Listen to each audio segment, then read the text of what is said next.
היי, אני שירלי. סליחה על האיחור. אפשר תפריט צהריים בבקשה? ללא גלוטן, ללא פחמימות, כי מה הטעם? אני כל כך צמאה. נרוויה. וואי, אתה בכלל לא נראה לי כמו שאני חשבתי. גם לא כמו שאני חשבתי. אתה רואה ילדים בעתיד שלך? אני שומע אותם בהווה של כולם. אני בסדר. אני שונאת שזה קורה לי, אבל מה נשמע אצלך?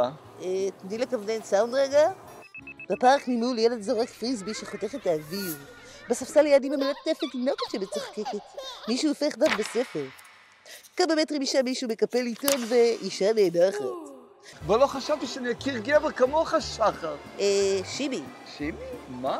שיבי פליי, לא שיבי בא. יביד, אתה לא פגישה העברת שלי מיות ליד? לא, אני פגישה שומעת שלך בארץ עיר. מאיפה? זה מיקום מקביל. יכול להראות לי את זה בווייז? זה לא מהעולם הזה. השרת שלי אמרה לי שאני צריכה להכיר גבר באמת שלא מעולם הזה, והנה באת. וואו, זה עבר מבט. מה באת עכשיו?